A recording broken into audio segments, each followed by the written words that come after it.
Hello, everyone. We are live, and you can see it for those people that are on the panel with the live button on the top of the screen. If all goes well, we are live both on LinkedIn and YouTube, and the recording will remain available after this session. So, welcome to Déjà Vu Digital, revisiting Europe's network fee debate again. Which is our Internet Lab Exchange online roundtable, the third one that we are organizing. And actually the third one around the network fee topic. We previously looked at the previous consultation of the Commission, and we looked at the international landscape on this issue.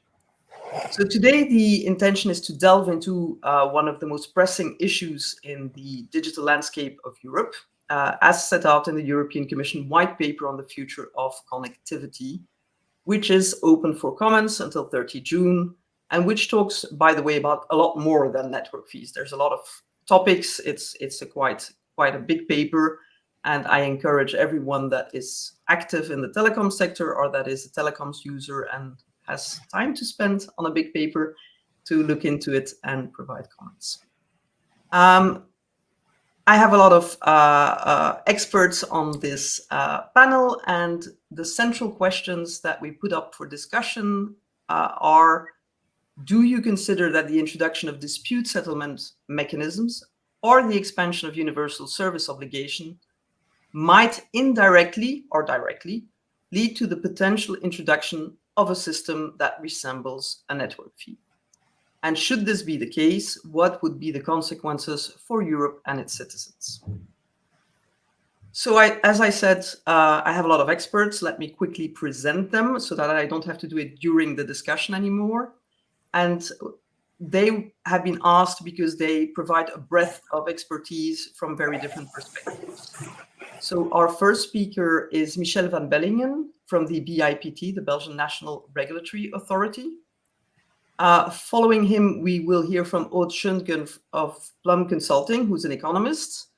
Then we will move on to Gonzalo López-Barajas from Telefónica, so the telecom, the larger telecom players. Next, Tom Smyth from Wireless Connect Limited, who will share the SME ISP perspective, followed by Petra Arts from Cloudflare, who has a view on the internet ecosystem as a whole. We then have the European Video on Demand Coalition with Julia Maxwell, and from the Internet Society, Carl Ganberg. Lastly, but certainly not least, Claudio Teixeira from BUG, the European Consumer Organization.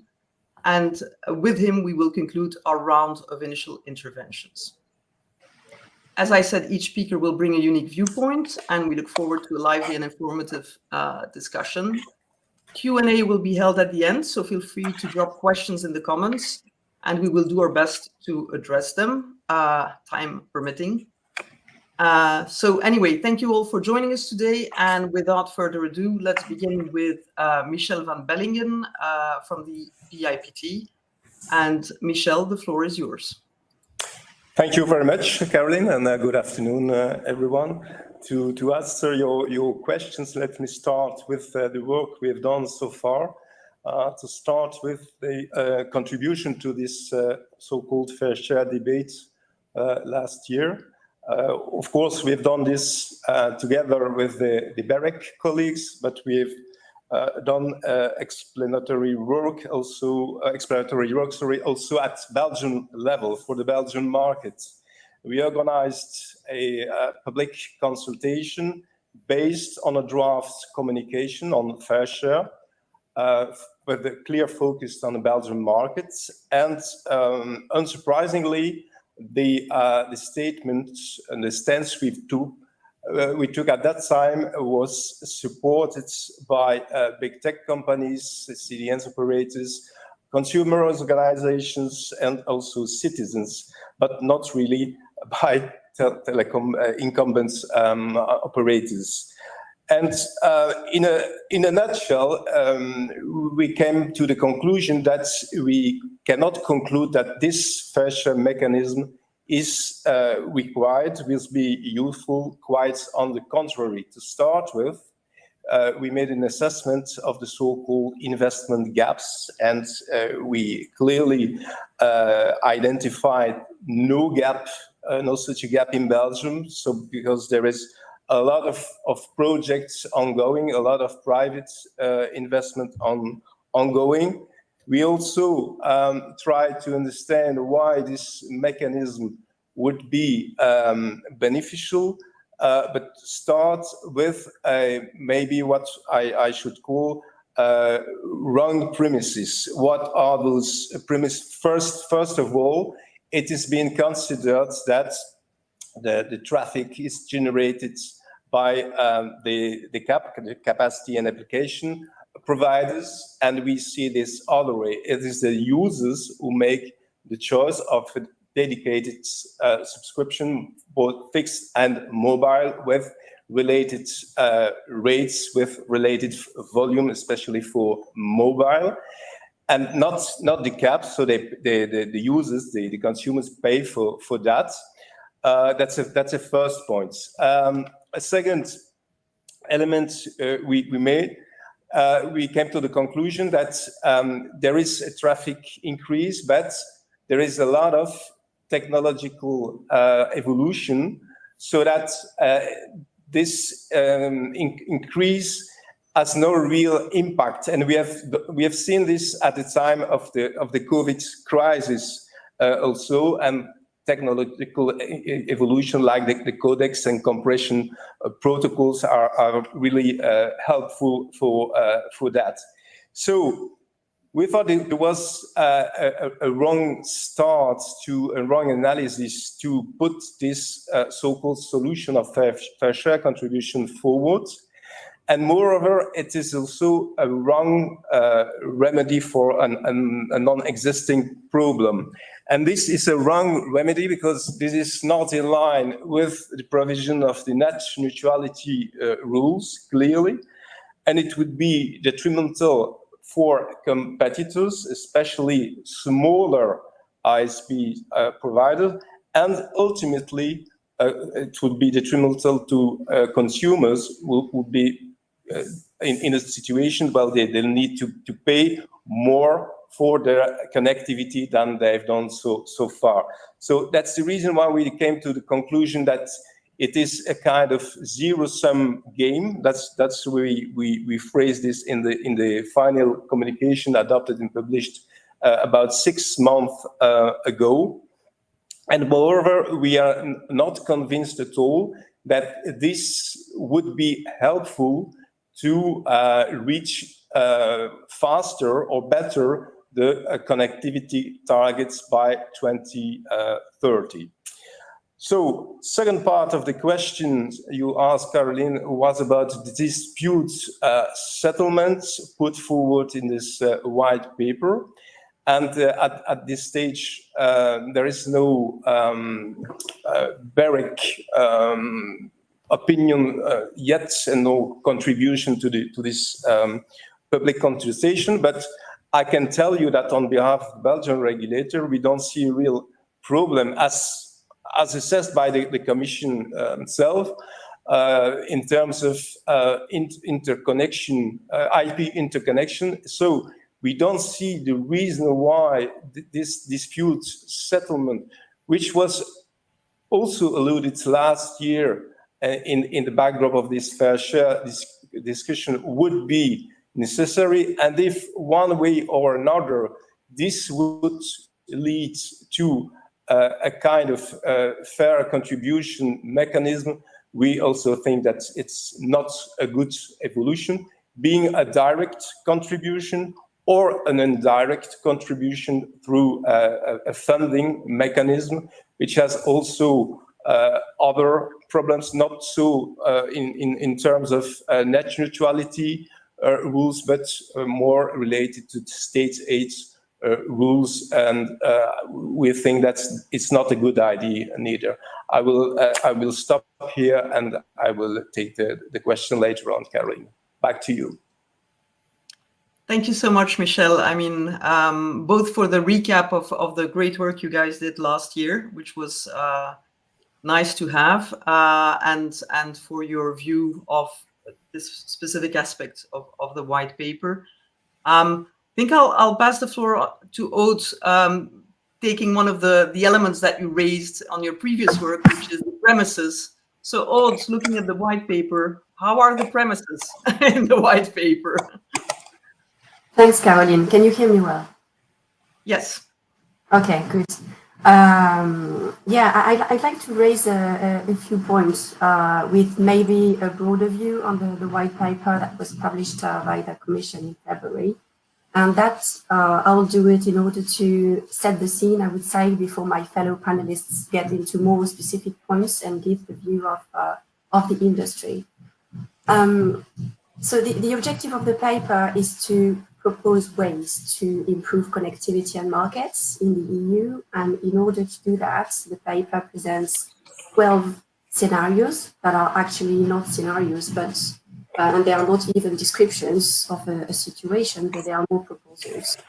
And there are some interesting proposals in there, but I think there's a lack of analysis overall leading to them, and particularly a lack of accuracy and preciseness in some terms, which are not defined and or maybe not well enough defined. First of all, the white paper mentions the cloudification of communication networks and a convergence that would exist of technologies and services. And I believe it's important to look at what cloudification is really. It's the use of cloud services in a specific industry, so moving apps or moving data to the cloud, and that helps lowering your costs or increasing your efficiency or bringing opportunities to the different verticals. And cloud services are used in telecoms, in network management, for example, in service delivery, but not only. It's used also by the energy sector. It's the case for the generation of energy, for distribution, administration. And that includes also in the energy sector, the virtualization of energy network functions with the smart grids, for instance. Other sectors using cloud are finance and banking sectors. So cloudification is happening in loads of sectors and it's not specific to telecom. And another concept that is linked in the white paper to cloudification that I found not defined or not analyzed enough is the term of convergence, because the white paper basically assumes that there's the convergence of technologies between connectivity infrastructure and cloud. And this assumed convergence would justify a broader scope of regulation. This is the rationale. And if you look at the cloud markets, you can see that it's a very diversified market with a variety of suppliers, of vendors, and you even have partnerships that are signed between telcos and cloud providers. It's like if you look at the internet market, it's a highly distributed network of networks with a variety of stakeholders, intermediaries, ISPs, CDN, equipment vendors, etc. So there is indeed this blurring of lines, I would say, between the technologies with the different layers interacting, but they are not competing and they are not substitutes because they correspond to different customers' needs. So I find it difficult to talk about convergence between connectivity services and cloud services. So I believe that reading the white paper, before considering an extension of the scope of regulation that would be based on an assumed convergence between technologies, it would probably be very important to define which relevant market we're talking about and whether there is any market failure, for example.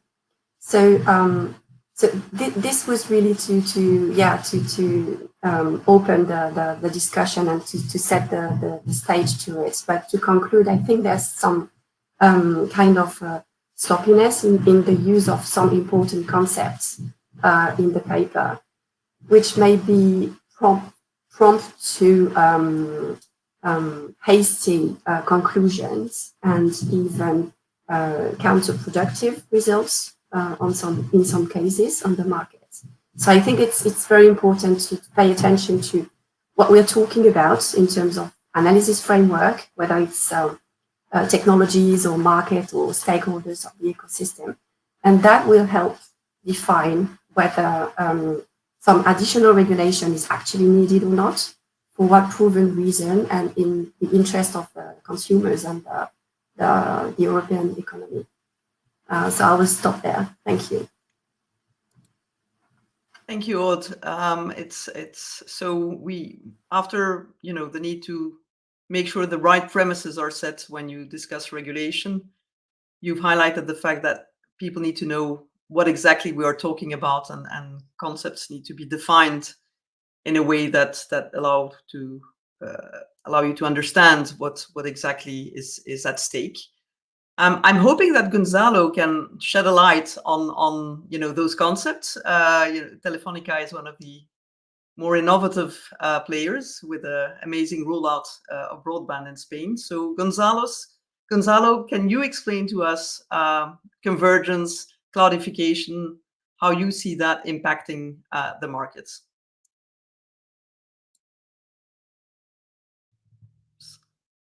And balanced panel. So I just wanted to focus on you were mentioning on the white paper, and what we see is that actually the Commission has done a quite very good job in describing the situation of the telco market, but also on the evolution of the internet and on how it has changed from an open internet where all agents were connecting and delivering their services and content on an equal basis. It has moved the architecture to I would say, a CDN architecture where big techs have deployed their own submarine cables infrastructure and CDNs, and they are just bypassing the open internet and connecting directly to the telecom networks and delivering them their contents. Actually, what we see is actually from all around 75% of the IP traffic of these companies is based on CDNs, and also on their platforms like WhatsApp, and also on content delivery of media like movies and video streaming. So what we see actually is that these companies are delivering their services, connecting directly to our networks, are very valuable networks that is the basis for them to provide their services. And actually, they are not paying for the service that it's being delivered to them. So, and the reason for that is actually because of their asymmetric bargaining power. So what we see is that the open internet regulation is putting an obligation on telecom providers to deliver all this traffic. We have a Mascari obligation to deliver this traffic to our customers, and we have to deliver it without being acting on the traffic, and we have to treat all the traffic equally. But that doesn't mean that we have to deliver the service, but that doesn't mean that we do not have to pay for. We cannot charge for the service that we are being delivered to these players. And so that is together with the services that these companies are providing, which are a must service, is a service that our customers really need, they really want. So we have very little possibilities to negotiate with these companies and to get paid for the service that we deliver to them. So this together is already putting a very it's resulting in a market failure that is introducing market asymmetries and market distortion, which at the same time, because these companies are being traffic generators, even though that it is the end customers, the ones that are requesting the content, these large traffic generators are so because on one side they're actually sending a lot of traffic that is not requested by customers. What we see, for example, is that up to 15 or 20% of the traffic is based on commercials, on advertising, on content that is not being requested by our customers. So that is traffic that is being generated by them. And also what we see is that they have the ability to decide for a specific content, if that content is being delivered occupying, for example, 2 gigabits, 4 gigabits, or 8 gigabits, without the user being aware of the content that is being delivered. So actually, they are responsible. They can't really affect the amount of traffic that is being delivered over networks because of their own decisions. So that has, together with the fact that they are not paying for the service, this has very negative effects on us because first, basically they deliver as all the traffic that they as much traffic as they can to maximize their profits, which I would say it's good. But on the other side, they do not invest in efficiency of traffic delivery. So we are seeing that in many cases they are not using updated codecs, or they are using preferred techniques which are putting a heavy burden on the networks, and it's not really used by the customers. So as a result, we have to convey with a lot of investments that we cannot use to innovate in networks, and this results in a negative zero gain for the telco sector.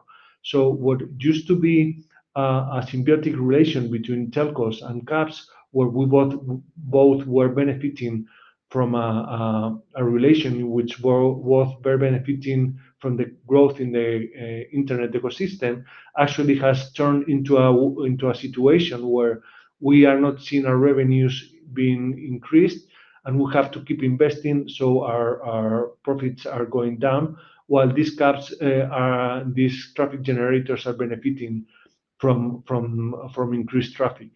So as a result, what we are asking is actually to have this possibility to negotiate with these content generators, so we can have fair terms on the conditions of our service that we are delivered to them. And together with this possibility to negotiate, it must be included some form of arbitration mechanism, so that we are not able to agree on the terms and conditions. Somebody decides on the perfect terms and conditions. So the fact that there are not complaints in a market, that does not really mean that there is not a market failure. We have seen in other industries, for example, as the automotive, where the car manufacturers are imposing very harsh conditions on their manufacturers of specific equipment, and we have seen no complaints because of the strong bargaining position of the car manufacturers. So basically, we think by imposing this mechanism of negotiation plus the arbitration would have a very positive impact on the sector, because on the one side, we will induce an efficiency intention on the car providers to be injecting less traffic in the networks.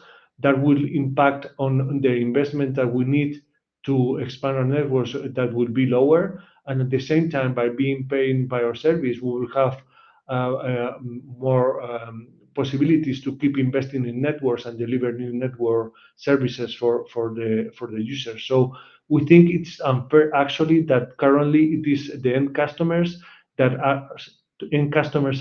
network operators that are subsidizing for the service that the CAPs are being delivered. So we think that the outcome of this new model would be positive for the whole telecom, for the whole digital and internet ecosystem. Thank you.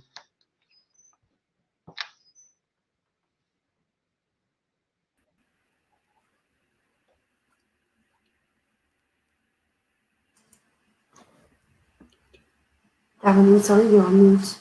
I'm so sorry, I'm on mute. So I was saying I take note of the fact that you raise asymmetries of bargaining power and the issue of content injection and management of the bandwidth that content may take. So it would be interesting to know, Tom, how do you as a smaller, I'm not going to say smaller, I think everyone is smaller than Telefónica anyway. So as a smaller ISP, how do you experience traffic and bargaining power issues at the moment? Okay, thanks very much for having me. I'd just like to say I agree profoundly with the first two speakers quite considerably. In fairness to Telefónica, I find that from an internet player point of view, I found them to be quite constructive in terms of peering and exchange traffic compared with some other telcos in the market. So I will say that I'll preface any comments I make with that and say that as an internet player, I think Telefónica are quite positive. I think also their investment in fibre in Spain is to be commended, and it's clearly an example of people ploughing back their profits to invest in infrastructure, which is to be encouraged by all players in the market. As an SME ISP, my job, as far as I'm concerned, is to connect my customers with other ISPs' customers on the internet to exchange information, phone calls, what have you. And the content providers that provide content that users like or want to, and also users upload. That's my job as a telecoms or an ISP, is to actually provide a conduit, that last mile or last few miles for my customer to the content they want to consume on the internet and share on the internet. And that's my job. And that's what I get paid for in a subscription model, that's flat rate. I do think, yes, there is a challenge with reducing fees, let's say, for access to the internet, and that's an issue. But that is an issue, I suppose, that in some ways of some of the larger ISPs making, as in if you keep depressing the price and having promotional pricing, it erodes your margins. As an SME ISP, I would be really, really concerned about cross-subsidization paradigm that network fees would introduce. And unlike subsidies, let's say state subsidies, which are controlled strictly under the state aid guidelines and DG Comp's close oversight in the internal market, what I'd be concerned about is that you'd have these backroom deals between bigger ISPs who have huge bargaining power compared with Tom Smyth, who doesn't have his own legal team, doesn't have people to knock on doors and say, hey, give me stuff. We would advocate for the model of being paid to do the job once and being paid by our subscribers to provide high quality internet access, and that the differential would be in terms of the quality of internet access we're providing and the price. So, and it's a very transparent thing that the user would pay for the bandwidth that they require to deliver whatever services they want over it. And I like that model. As an ISP, I don't think I'm entitled to a piece of the many positive externalities of the internet. And I'm being honest, as an SME ISP, I'm so proud to be part of the internet ecosystem, about bringing the global ambition of the internet and all the stuff it enables to our local communities and regions. As a small ISP, I'm quite frustrated with some of the rhetoric coming out from Brussels in terms of the network fees debate. And there's been so much energy expended, including in this webinar, that it rather than actually solving the real problems of, let's say, open connectivity, open standards, security. I would agree that the use of convergence of cloud and telecoms has been counterproductive and dangerous. We think the equivalence that they bring in the Act between the NIS2 regulation and the Electronic Communications Code is a false equivalence and is counterproductive. What we would have rather see is that as a small ISP, I don't want to be subjected to one big regulation, one size fits all for the largest cloud providers, largest telcos, and small ISPs like me. That is a serious problem. And I think if we're asking the wrong questions to begin with, and we're trying to form a policy out of asking the wrong questions to begin with, we're inevitably going to lead to having the wrong answers. And that is a significant concern we have. What we would be saying is, certainly I don't think network fees in any way are positive. I would say that the use of technological solutions for content delivery, such as internet exchange points locally, like in Ireland, we have Inex, and it's a phenomenal success. And just to give you an idea, when large content providers interconnect with that local exchange, the transit, the cost of that versus transit is about between 25% to a third of what it would be of international transit. I would also say that sometimes the code, if we were looking at the premise of where the code is based, we have all these large telcos that were effectively, a lot of them were built with public money, then privatized. So we had public money invested in infrastructure, is privatized. And then we're having a circle come around where, let's go to the new technology, but it's the public are being expected to subvent that and invest in that.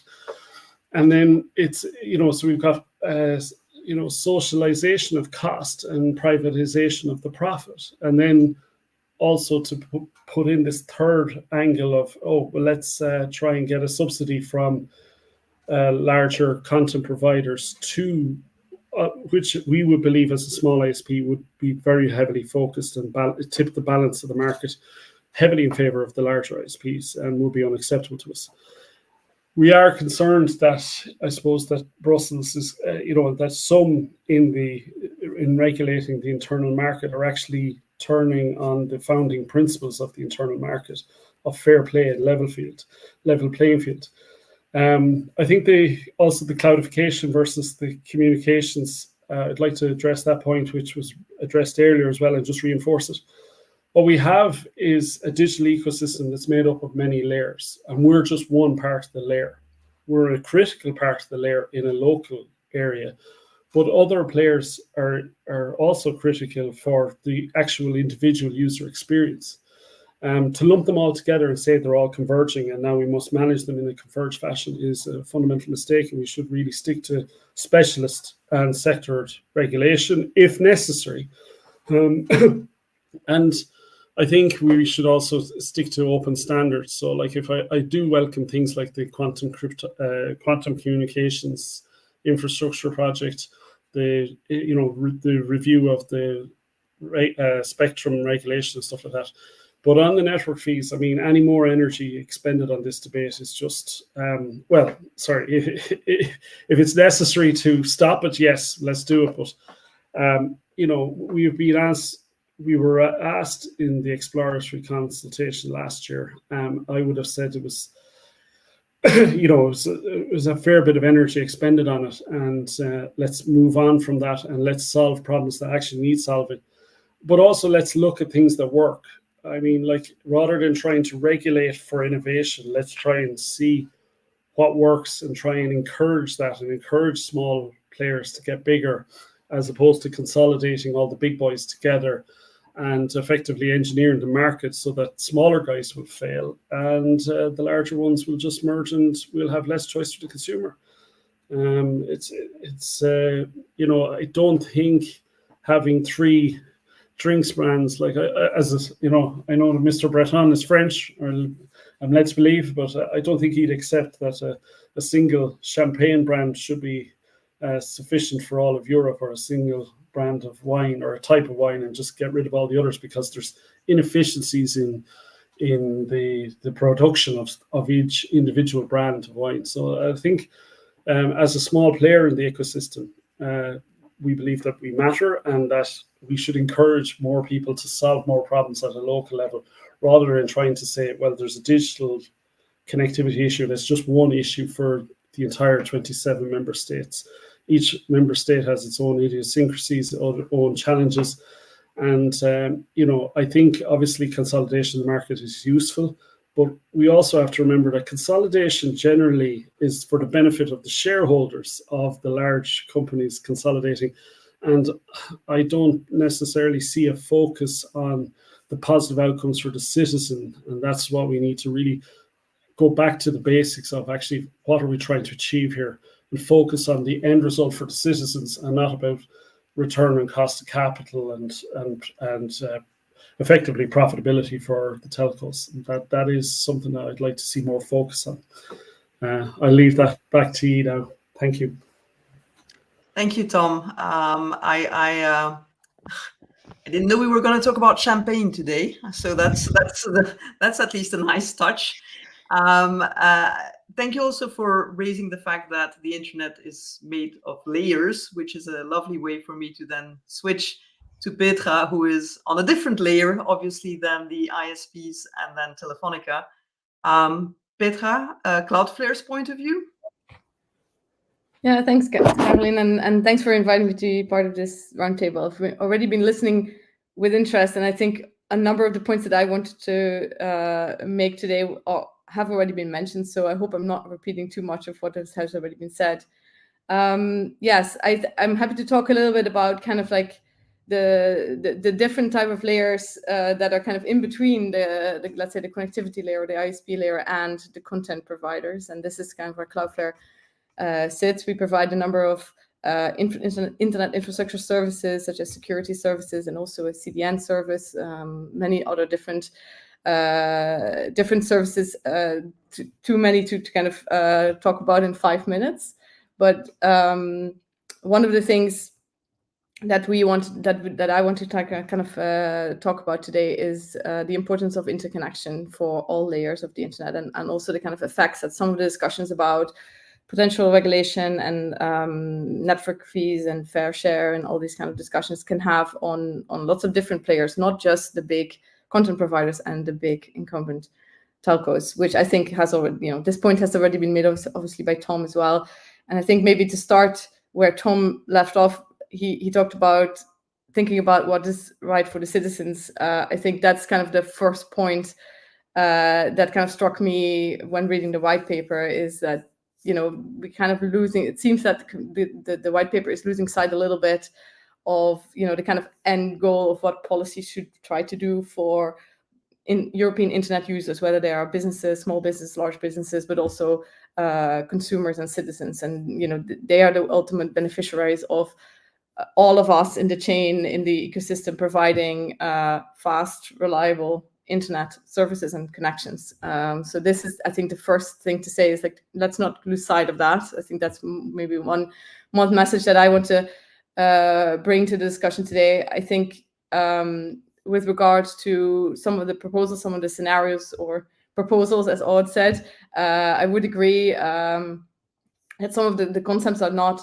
very well defined yet in the white paper. Of course, it is a white paper, so we cannot really expect like a full analysis, but there is a number of kind of descriptions specifically on interconnection that I want to kind of draw out that are that caught our eye, let's say, in the white paper. First of all, some positive things that are in there, that is a description of how well the interconnection market in Europe actually works, which is what the Commission acknowledges, which I think is also what Barrick to a certain extent has already outlined as well, and also the markets for transit and for peering. And the description in the white paper is that they function well. Overall, I think we as Cloudflare would agree with that, and we would also say, the whole ecosystem depends on the well functioning of that market. This is how all of us help deliver great content to end users, and everybody has a part to play in that chain. So the fact that it is functioning well is a good sign for consumers, but also for businesses who are all taking part in that. And as we have seen, like in a vast majority of those cases, the interconnection between all those networks to deliver the content is relying on either settlement-free or very low cost peering relationships. And this market, and this is like a balanced market. This is something that has worked for many years.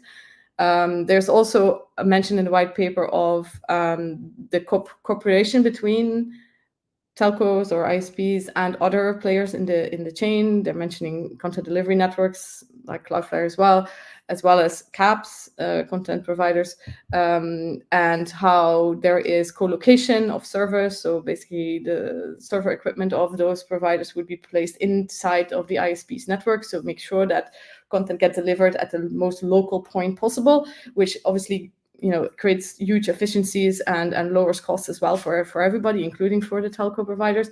So there is apparently a good cooperation there. This is what the Commission notes in the white paper. So all of that does not necessarily point at anything wrong with the market. And then there is a scenario that is kind of attached to that, which then points to as was already mentioned, to the possibility of dispute resolution mechanisms. It points to kind of reviewing of contractual arrangements. The Universal Service Fund has been mentioned, like these kind of like potentially bringing content providers into regulation. So all this regulatory intervention possibilities are being named in the white paper. And while we would agree that at certain levels that the EU has looked into actual problematic issues, and this is more at the application level. Let's say within the DMA there was perceived problematic behavior by large tech companies, or with the DSA, how online content was regulated. There were obviously clear kind of policy objectives from the Commission. There were some perceived problems. There were issues that could be fixed. We do not really necessarily see that for the interconnection system, or for how the internet ecosystem works at the technical level, at the network level, that there is a similar concern or a similar kind of perceived market failure, at least not one that is a kind of, as Aude also mentioned, proven or kind of analyzed enough yet in the white paper. So we would recommend that before we would move into any kind of regulatory intervention of any kind, that there needs to be more, first of all, more impact assessment, more discussion with stakeholders of all sorts and the whole ecosystem. So from the consumer side all the way, to all the providers that are kind of being affected if you start to intervene in markets like this. And there needs to be kind of a proper assessment of what could be the impact on all the different players in the chain.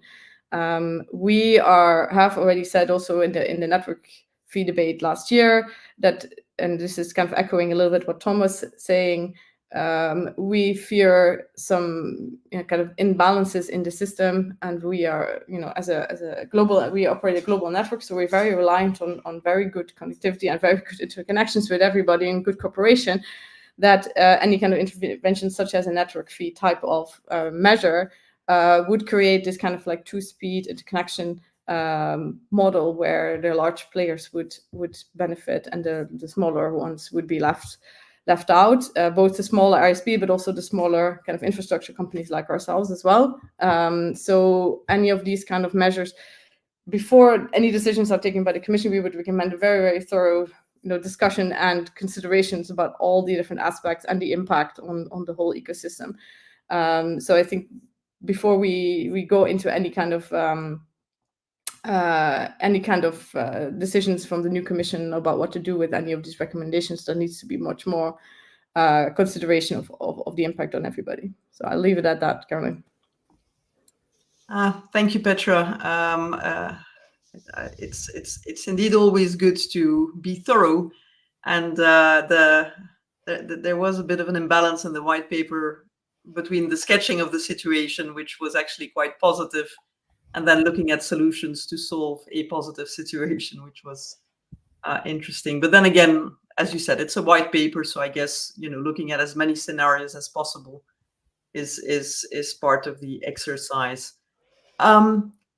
Switching to Julia and realizing that there was mention of techie things like codecs and trying to avoid using too much bandwidth, I think that's what CAPS would probably have an answer on. Yes, I think I'm going to be echoing quite a lot of what Petra has said. And firstly, thank you for inviting the coalition to participate in today's roundtable. Before answering the questions that have brought us all here today, I would like to give a quick sort of explanation of the European VOD Coalition for those of you who are not familiar with us, and also a brief recap of key messages the coalition has made during this debate and in its submission to the Commission's exploratory consultation from last year. The European VOD Coalition brings together video on demand and digital entertainment companies that share common values and invest in and distribute audiovisual content in Europe as their core commercial activity.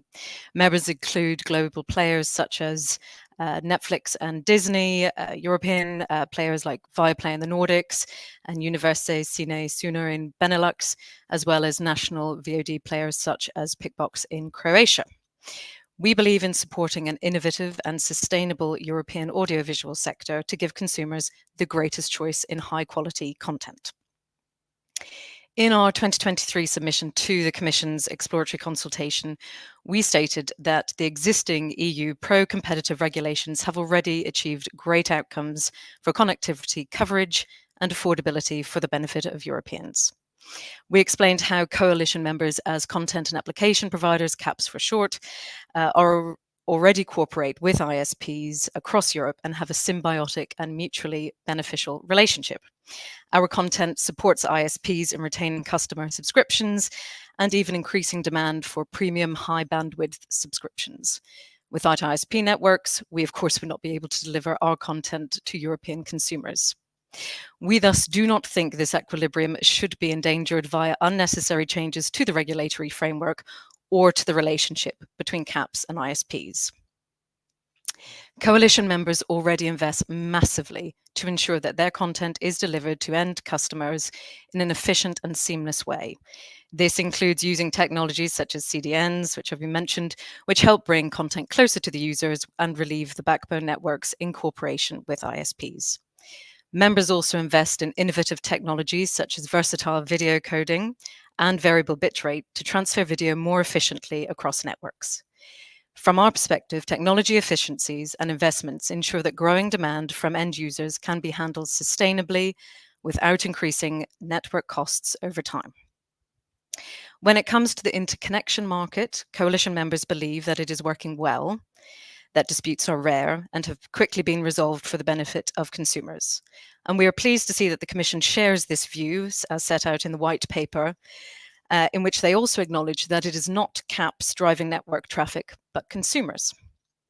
However, whilst the Commission states that there are very few known cases of intervention into the contractual relationship between CAPs and ISPs, it continues by asserting that it cannot be excluded that the number of cases in the future will increase. In such cases, the new Commission envisages policy measures to ensure swift resolution of disputes, such as requests for dispute resolution mechanisms in case commercial agreements are not found within a reasonable period of time. And we feel, due to the lack of detail and explanation of how such mechanisms will be used, and considering the potential for abuse, we are concerned that this could lead to unnecessary and unjustified regulatory intervention into everyday commercial negotiations, as well as opening the door to network fees via mandatory negotiation obligations. Coalition members have repeatedly stated that more money paid in network fees would mean less money to invest in European content, which in turn means less European content available and or lower quality content available to consumers. This is especially true if you take into account the already significant content obligations and quotas that coalition members regulated under the Audiovisual Media Services Directive must comply with. Ultimately, this would hurt European consumers, as not only would they have less access to quality content, but less choice of content.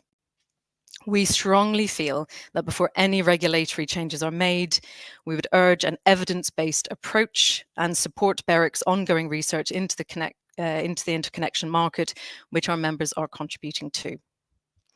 When it comes to the expansion of universal service obligations to contributions from content and application providers, our members think it is important to take into account that, firstly, Internet services often change in popularity and sources of income, and therefore are not a stable source of revenue. Secondly, that this risks creating market distortion and discrimination. And in any case, such contributions should not be assessed on Internet traffic, which would have the unintended effect of disproportionately affecting VOD services, reducing investment in creative content, and the demand for broadband services. Thank you. Thank you, Julia. I think the the fact that if you have a pie and you take a slice of the pie away, then that cannot be used for content anymore is obviously worrisome, especially at a time where I think a lot of good European content being developed by VOD players. Certainly, if I see the time that my kids spend binging on various channels. I'm also conscious about the fact that other regulatory frameworks have been raised, like the DMA and other parts of regulation affecting the non-infrastructure layers, let's say, of the internet. Maybe that will be a challenge in the future for Carl and ISOC to do a mapping of who's regulated by what these days in Europe, so that we understand that. And I'm going to give you the floor, Carl, to see if you want to add anything to the discussion so far, because I think a lot of people might have already, raised some of the points that you wanted to make previously. So you're having a challenging moment now. Yeah, thank you. Thank you very much. And thank you very much for the suggested work going forward. I'll take note of that and see if we can do something on that. And thank you very much for the invitation to this panel and for organizing this roundtable. I think as the kind of title of this session suggests, there is indeed a sense of déjà vu of the fair share / network fees debate of last year. I think the difference when compared to last year's debate is that this time, these proposals are sort of hidden in this white paper from the Commission. It's not as explicit and as apparent as it was presented last year. And I think this is quite concerning. So I'm really happy that we're having this conversation and bringing light to this topic, because the ideas around fair share and the idea of imposing network fees, they remain in this white paper, despite having been rejected in last year's consultation by, I would argue, effectively all stakeholders, with the exception of large telcos, of course.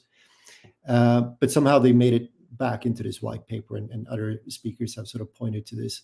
So for anyone who thought this topic was gone and that we could kind of take a collective sigh of relief, I'm afraid there's some bad news here, and that there's a need to keep attention to telecommunications policy in Europe and safeguard the internet.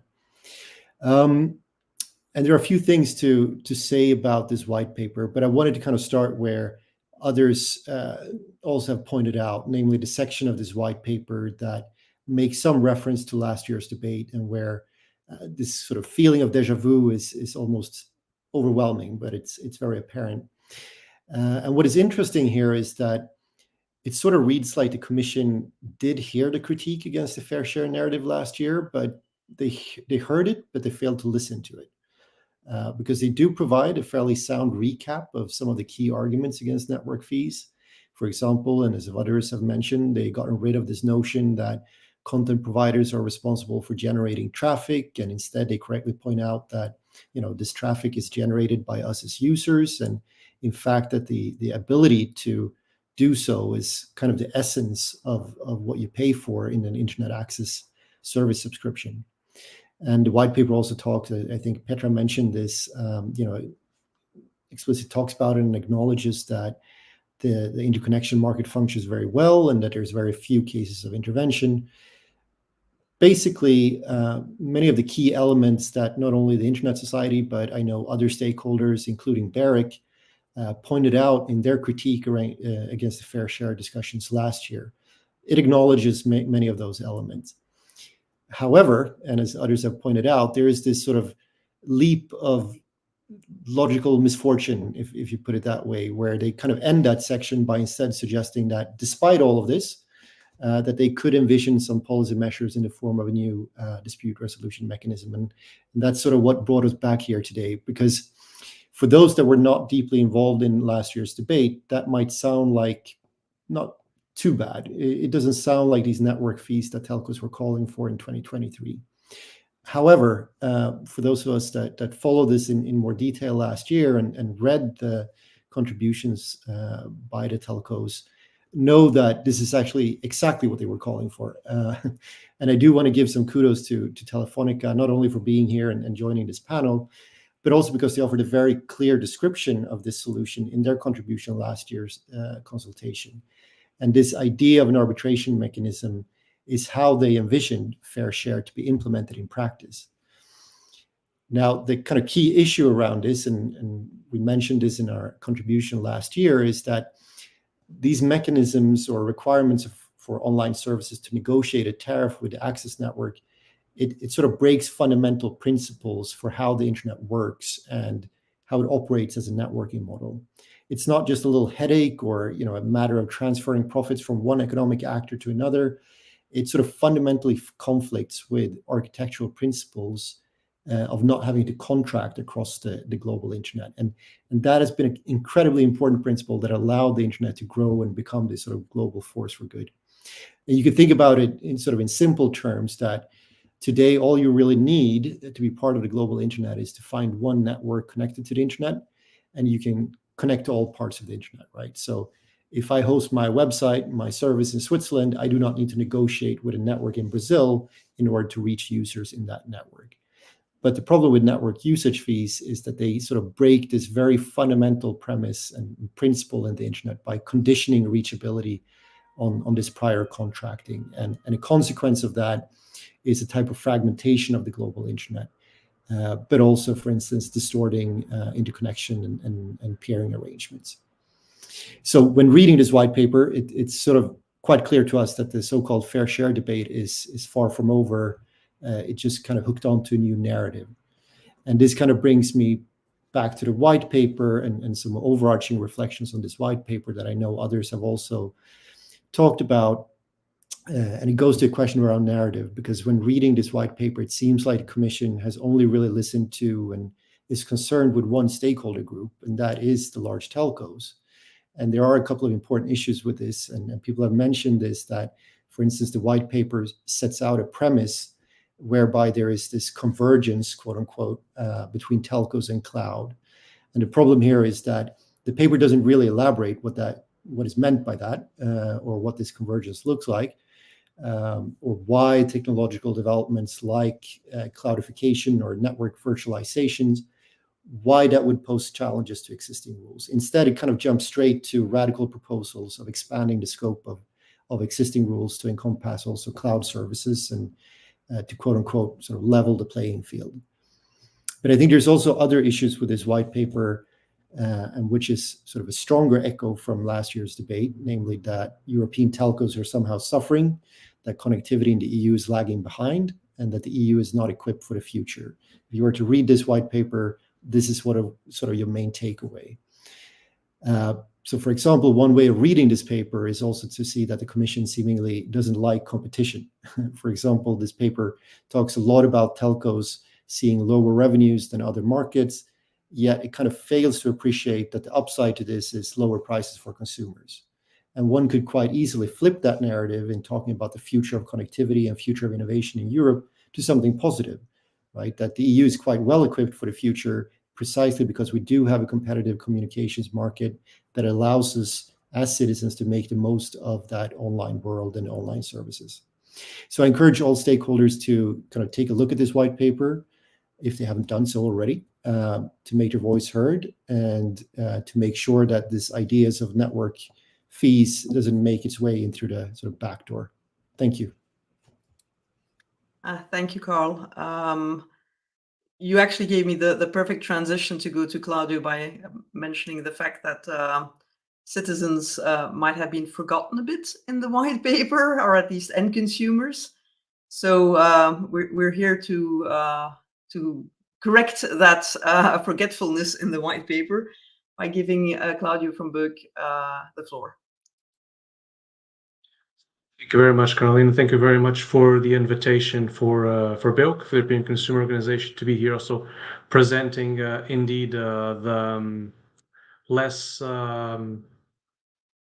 let's say, I wouldn't say forgotten, but let's say less into the spotlight aspect, which is the end users, which is the consumers, which is precisely those who on the ground would feel more concretely the effects of any particular problem when it comes to the market in telecoms. And I have to say that indeed we do have a lot of problems that are affecting consumers every day, from lack of quality of service, from lack of transparency of operators, lack of coverage, yes. But what we somehow don't see is how the problems are being felt by consumer organizations on the ground. The fact that telecom is still by far the sector in which of service providers of which consumers complain the most, topping the charts of consumer complaints.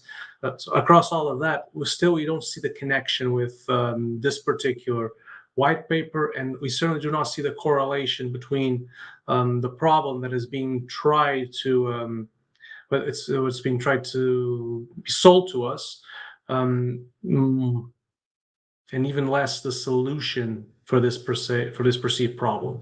So for us, indeed, I have to agree with a lot of what has already been said by a lot of the of our panel colleagues here. Not to go into repetition, I would just indeed underline the fact that it does feel like Groundhog Day a bit. Here we are again discussing the same problem, even though under a different light. From our perspective, it does seem to be a bit forced that this white paper would still leave this entertaining this door half closed, half open towards considering the issue of network fees. It seemed to us, first and foremost, just like it felt a year ago when we started this debate, now in the context of this particular white paper, it seems to us even less justified, even less necessary to have this particular debate being raised specifically in the way that it is being raised now. So when it comes to consumers, our concerns regarding the white paper are, I would say, can be summarized in 3 particular points. Our biggest concern looking at this white paper is that it's not just the fact that it fails to recognize the effects on the ground that consumers are feeling when it comes to the difficulties of the telecom markets and actually providing a better service to consumers, is also the fact that this white paper seems to propose solutions that would somehow not only be counterproductive to solve the problems that consumers are facing on the ground, but in certain ways would actually be clearly imperiling the position of consumers, making the current trends which are aggravating the situation of consumers on the ground and actually contributing to them having less rights, worse quality of service, and in the end of the day, higher prices, is aggravated. And that is for us the issue of competition. So when we come to look at this particular white paper in this particular context, the first thing we recognize as being a problem on the telecoms market is indeed a clear lack of competition across the board. There has been an increasing trend in the EU over the past years towards greater concentration of the markets, towards a reduction of competition, and this has trickled down into consumers by a clear set of, I would say, a trifecta of doom for consumers, which has been higher prices, but at the same time, lower quality of service for a higher price, and a lack of coverage, and a lack of transparency in the coverage and the speeds that are actually being provided to you. So the issue here that somehow the path towards the future, as the white paper seems to suggest, is that we should encourage the rise of pan-European operators. So in signaling some kind of memorabilia of the old EU champions, or the idea that somehow is by reducing regulations, ex ante obligations on particular markets, on specific operators, that this somehow will trigger a trickle down of benefits to consumers. This completely flies in the face of what consumers are realizing on the ground now, is that the reduction of competition, the concentration of bigger operators, is not translating in faster deployment of infrastructure. It is the opposite. The absence of a direct challenger in most of the markets, in almost half of the EU, you only have three major operators left providing telecom service. What you see is that the higher prices are having lower quality of service, and this lower quality of service is at the same time being accompanied by a lack of deployment of infrastructure. So if this is a situation right now, we fail to see how the doubling down on this trend towards the future would somehow improve the situation when it comes to having more connectivity. Because at the end of the day, what we see is that even if we could reach these targets, even if we could reach a level of improved connectivity through these solutions, better connectivity is different than having more connectivity. We cannot just have this idea that we need to have more connectivity at all costs without realizing that the connectivity which is in place now is not appropriately serving consumers because of precisely higher prices, lack of access, and lower quality of service. So this is for us the most important issue at this moment. And the issue is that it seems to us clear that competition remains the ultimate driver, not just for innovation, positive innovation, but remains the actual driver for better consumer welfare, but also the deployment of infrastructure. What we see is that if we reduce competition in these markets, we get the opposite effect. Because, of course, if we look at a consumer position, we are going to be the last ones, and Bill, to tell you that we do not support reaching the connectivity targets of 2030. We've always championed the fact that we need indeed to bridge the digital divide, that we need to encourage the deployment of more infrastructure, not just on the big cities, but also in rural areas, to make sure that no one is left behind. We also made sure that it is a clear priority for the EU to ensure that no citizen is left behind, that no consumer is left behind, especially those most vulnerable, more remote areas. Everyone has a right to an affordable connectivity of high quality and high speed. This is fundamental. The question is, how do we reach those targets? And the idea that we somehow can reach them by doubling down on the same trends that are currently producing the opposite effects do not seem to us to be the right solution.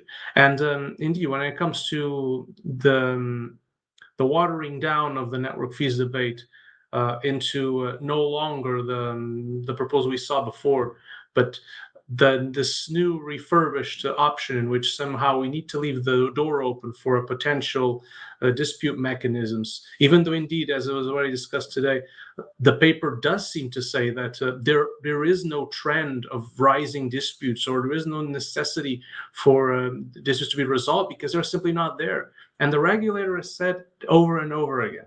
The EU regulators in BEREC have said over and over again. Michel said it today again, once more, that the market is working properly, and that a market intervention at this point to solve a problem that isn't there is most likely going to do more harm than good. So from our standpoint, it just seems absolutely clear that in the absence of an absolute necessity to intervene in the market to solve a pressing problem, which apparently is not there, and that's what regulators agree on, and facing the situations that we see consumers facing on the ground, that are not being considered in the white paper, but most importantly, that any potential solutions to address them are not being considered, and that indeed that solutions are being considered on the white paper, if implemented, seem indeed to double down on the trends that are actually causing most of the complaints that consumers have today. Then it seems to us that the exercise falls definitely short of the encompassing reflection on the future of the telecoms market and of the necessities to deploy more infrastructure that was sold to us at the beginning, that was promised. So we do need to keep an eye on this debate, and it's good that people understand that this is a debate that needs to be kept an eye on.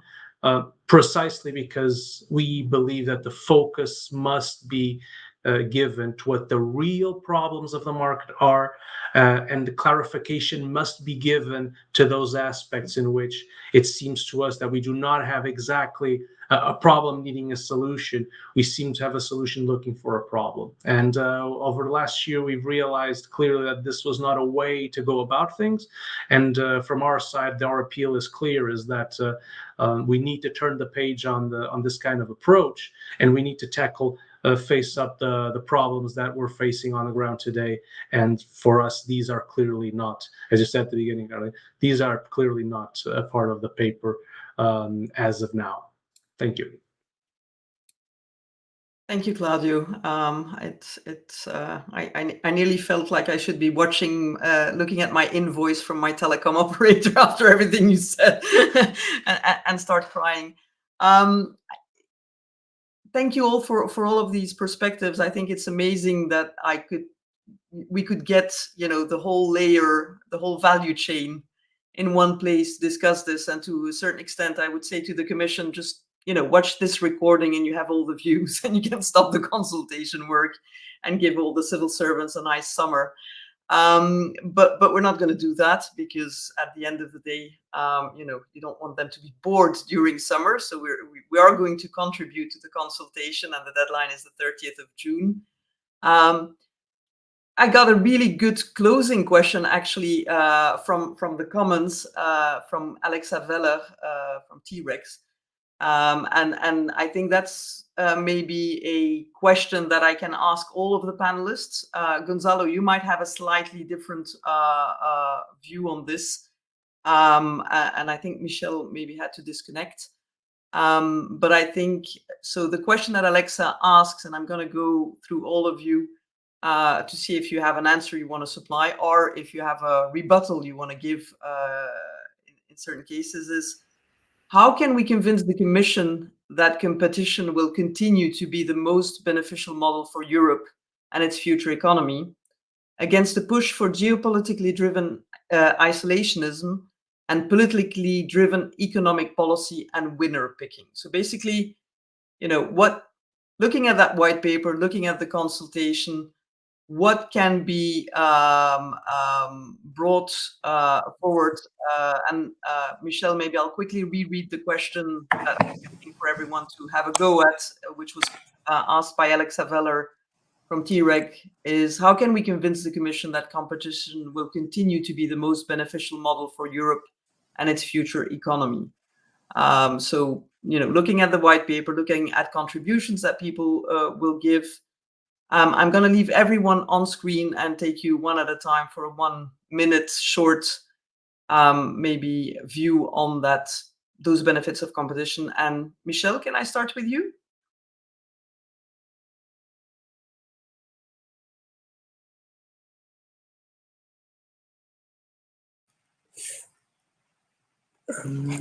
You should be good. You're unmuted now.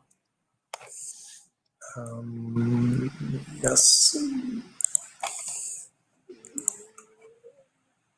Let's try to. Otherwise, Michel, do you want me to just switch quickly to someone else so you can do the... Yes, please. Yes, I'll do that.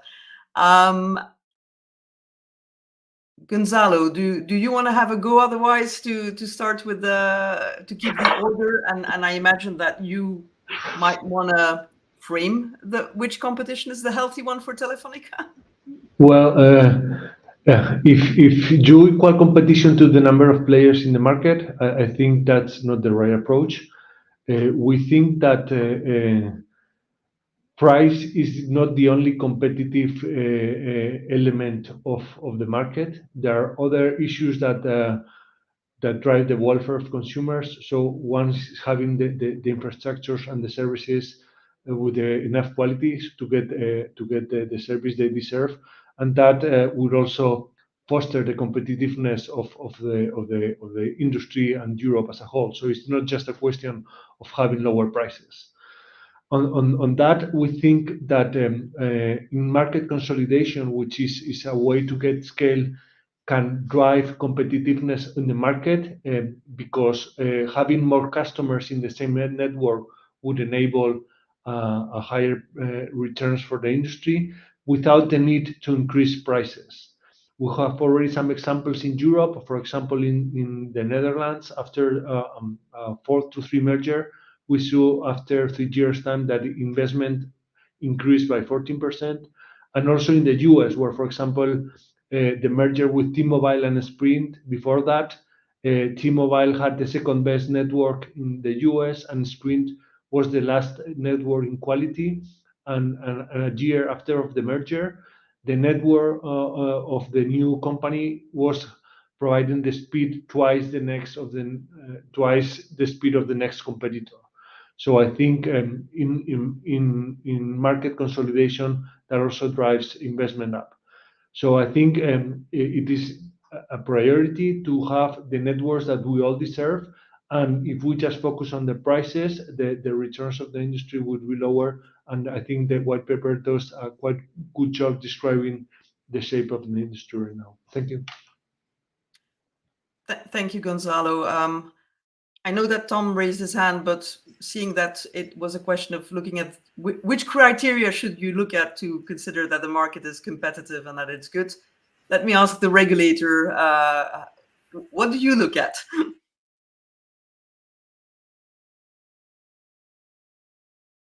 When there was this draft regulation for these single markets, at that time, BEREC expressed concerns in terms of the way the Commission at that time described the sector, this very grim picture, and also made a proposal for a shift from a pro-competitive regulation to consolidation. And so this sounds very familiar because it's exactly happening right now. And the reason why BEREC was concerned like we are today is that this will be the way to jeopardize all the achievements made by this regulatory framework in terms of innovation, investments, and consumer welfare. So if you want to convince the Commission not to do that, you just have to look at the outcome, the results you'll get. I know that the Commission is looking at the American model. So what's going on in the United States of America, where you have bigger ARPU, but in terms of pricing and in terms of performance, especially VHCN performance, Europe is doing better on fiber and on 5G. So it's a little strange to try to promote this connectivity targets by consolidation, knowing that you are doing better in Europe than in the United States, and you'll have, instead of closing the digital divide in terms of connectivity, which is not certain at all, you'll just create another digital divide in terms of the affordability. And that's completely wrong. Plus, if I may add, there is no appetite for the European Commission, DG Competition and the Commissioner in charge to revise the merger control rules. So it will not happen. Thank you, Michel. That was quite clear and straightforward. Tom, you raise your hand, and then Aude, you can maybe look at the economic views. Tom? The first thing is when you pick winners or champions, you make losers of all the other people in the market. So that's the first thing. And I'm totally, as an SME player, I'd be saying that's, where do I fit in that grand vision of Europe with consolidated players? I'm out of the picture. And so is the customers I serve, and to replace me would cost more money for the taxpayer and the exchequer. So, and that's the reality of it. So that would be the first thing. And I would agree with both Gonzalo and Michel that, and indeed Claudia, that it's not just price, but it is also performance, quality of service. And if we do look at our American partners, and I do have lots of friends across the pond, the outcomes for the consumer in America is not that favorable, particularly if you're in rural areas. And that's why you have repeated interventions in rural America to try where there is one maybe two strong players in that region. They still need some other local intervention to actually subvent the competitive environment. So yes, I would agree that with the more players, I accept that there can be some efficiencies gained, but generally the efficiencies are for the shareholders and not for the consumer. I'd respectfully disagree with Gonzalo on that. But yes, it would be wonderful if it does that, there is a trickle down, but I don't think the trickle down is the focus here. Thank you. Thank you, Tom. Aude, how can we convince the Commission? I think a lot was said already, but what I can say to complement is what would be interesting for the Commission is to come back to basics and to come back to the value chain of the internet and how the internet works, where the data flows are, where the financial flows are, and based on that, we can define markets and what competition we're talking about. And I think competition is not only about big players, because I think we're always talking about big players, but the ecosystem is made of a lot of small players, and additional regulation could also be harmful and detrimental to those smaller players. So this is what I wanted to add. Thank you, Aude. Petra, any arguments that people can add in their response to the white paper? No, I think I have heard already a number of things that I would agree with. I think to Aude's point about the kind of smaller players, I think the more diversity we have in the ecosystem, the better. And from a kind of diversification point of view, not only from a consumer perspective, and I think that's really important, and I think I would agree with things what Michel said, also what Claudia pointed out before about the impact on the consumer, but also the diversity of the whole ecosystem. So all the services, and competition between players at all levels is obviously important in general. So I think that's kind of the sign of a healthy competitive ecosystem, which I think we should welcome. And I don't really have many more kind of additional things to say from what has already been said. Thank you, Petra. Going to Julia, Gonzalo mentioned that there was this symbiotic relation between caps and telcos, and it seems a bit less symbiotic out of late. How can we rekindle the love between the telcos and the caps? Oh, I mean, I think that in general, certainly in our experience, in my previous experience at Viaplay, we can work very well together, and disputes rarely happened, and if they did, they were resolved very quickly. So I don't think there is. I think in general the relationship is good. I think picking up on the competition point and from a consolidation perspective, I would say to the Commission, it would probably result in what we have seen is a proliferation of great VOD services across Europe. I mean, there are hundreds, if not thousands, now available, covering all types of content, and that benefits the consumer.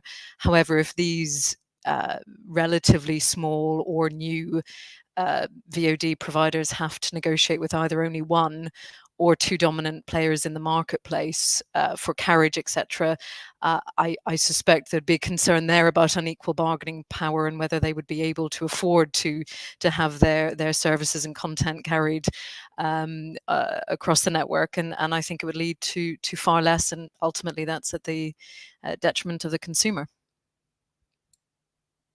Thank you, Julia. Carl, Isaac?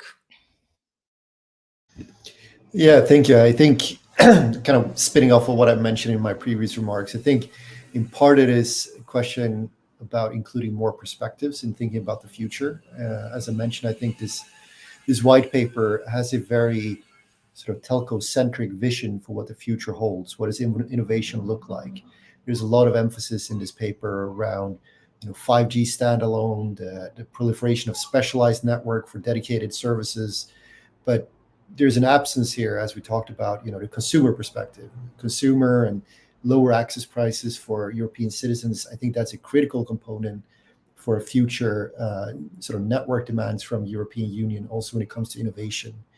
And what's sort of interesting from an internet society perspective here is that when you're reading that paper, there's a complete absence of recognition of the value of having a general purpose network, which we know from the past 30 years has been the sort of key driver of the innovations that we've seen, that you do not have sort of dedicated lanes for specialized services, but that you do protect values like net neutrality. That has proven to be really, really important in driving innovations.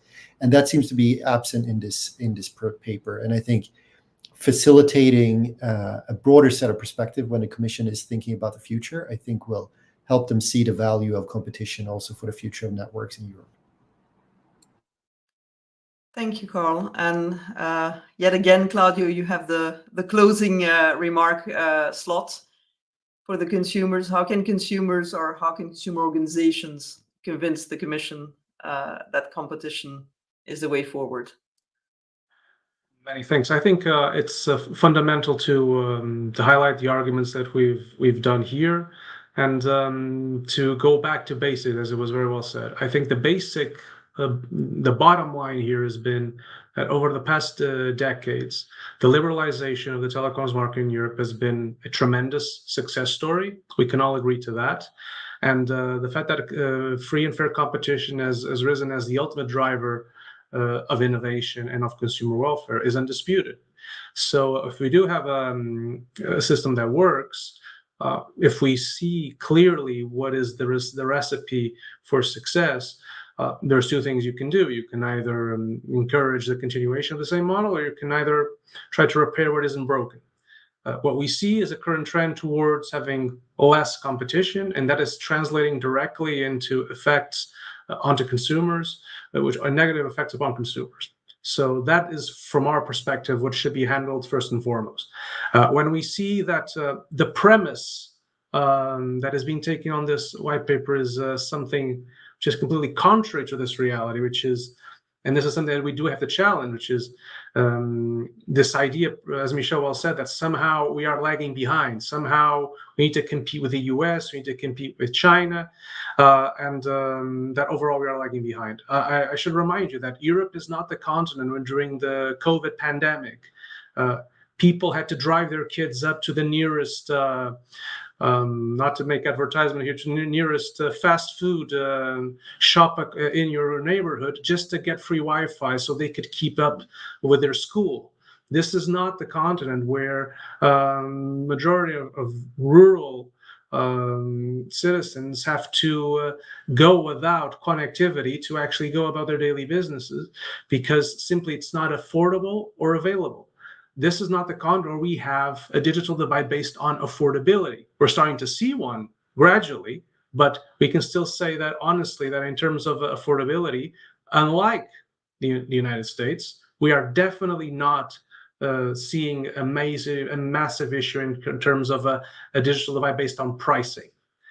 These solutions, though, seem to indicate that this is somehow the recipe for success. Well, we need to raise the alarm on that by saying, no, it's not.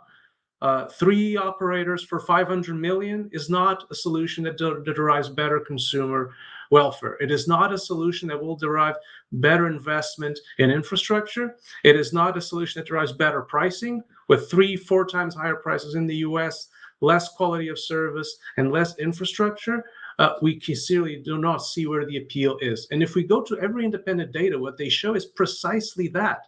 Is that if we do really go into the FTTH deployment rate, if you go into the fiber adoption, we are massively ahead. Sure, the European average is being thrown like it's somehow inferior because we might have 1 or 2 member states that indeed, because they have competition issues, they have regulatory issues, there has not been a kept up in deployment of infrastructure. But if you go to the overwhelming majority of EU member states, the fiber deployment is through the roof, sometimes with 99% levels. And this is a complete challenge to this somehow narrative. We are not on track to by 2030 being fully connected. I think the system has been proven it works. There is regulation which is far behind, which is the European Electronic Communications Code, which is still being implemented in most member states. There has been a long delay on transposition, long delay on implementation. These rules need to be given a fair shot. This was just proven in 2018. Most of them haven't been fully implemented yet. Universal service obligations, the same. I mean, we're already talking about reviewing this, so having given a fair shot to the rules in the first place. So our message is clear. Let us give these rules a fair shot to produce the benefits that we were promised as consumers. And then let's come back in a few years' time, actually with a clear evaluation to see if they were given a clear opportunity to work or not. but to already preemptively say and declare that somehow they failed, or that somehow for consumers prices is not the most important aspect on account of pressure, well, definitely higher prices with lower quality of service is not a higher gain when it comes to choosing your next operator. I think all I'm here in Belgium can agree to that, to be honest. So we need to give these rules a fair shot before starting to opening up the Pandora's box into driving some kind of solution that rests on a premise that for us is fundamentally wrong, is that as Europe does not have the best market and the best solutions for consumers. We believe we do, and we would like to keep it that way. Thank you, Claudio. That is actually a wonderful closing sentence. I think we need to all give ourselves a pat on the back that Europe is doing well.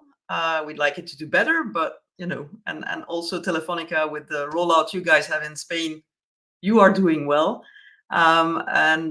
Yes, let's think about the consumers. Let's make sure that we don't break, that we don't try to fix a system that's not broken, as you said. And good luck in writing an answer to this wonderful consultation by the 30th of June. And I hope that this Déjà Vu panel is the last one we organize under this thematic, but I'm not sure. So, thank you so much, and have a great day, all of you. Thank you. Bye. Thank you. Bye.